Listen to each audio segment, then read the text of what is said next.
একের পর এক শহর নিজেদের দখলে নিচ্ছে সিরিয়ার বিদ্রোহী বাহিনী। ক্ষমতাসীন বাশার আল আসাদ সরকারের কাছ থেকে আলেপ্পো দখলের পর বিদ্রোহীদের লক্ষ্য হামার শহর। দুই পক্ষের তীব্র লড়াইয়ে নতুন করে সংকটের মুখে সিরিয়াবাসী। চলমান সংঘাতে বিধ্বস্ত হয়েছে বহু ঘরবাড়ি।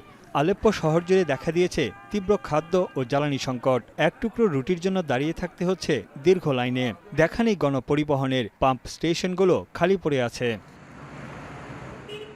চলমান সংঘাতে পূর্ব সিরিয়ায় অবস্থিত একটি মার্কিন ঘাঁটির কাছে ক্ষেপণাস্ত্র হামলা চালানো হয়। আত্মরক্ষায় পাল্টা হামলা চালায় যুক্তরাষ্ট্র। তবে পেন্টাগন বলছে এর সঙ্গে চলমান সংঘাতের কোনো যোগসূত্র নেই। সিরিয়ায় প্রায় 900 মার্কিন সেনা মোতায়েন আছে। The self-defense strike occurred after the multiple rocket launchers fired rockets that landed in the vicinity of MSS Euphrates, and mortars were fired towards U.S. forces.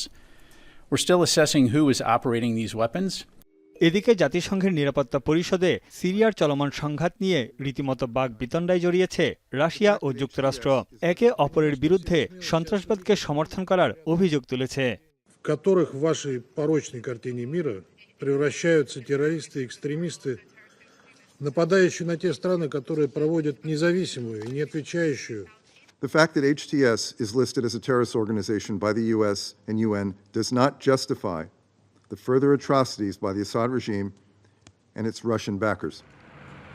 2011 সালে গৃহযুদ্ধের পর মিত্রদেশ রাশিয়া, ইরান ও কয়েকটি শিয়া মিলিশিয়া সংগঠনের সহায়তায় সিরিয়ার বেশিরভাগ অঞ্চল নিজের দখলে নেন প্রেসিডেন্ট বাশার আল Asad.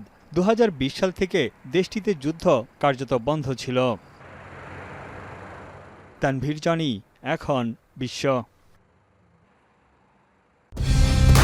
Colour expert, George sap এবং মাইল্ড অন হ্যান্ডস টেকনোলজি সমৃদ্ধ অরিক্স ক্রিস্টাল ওয়াশ আপনার লন্ড্রি এক্সপার্ট।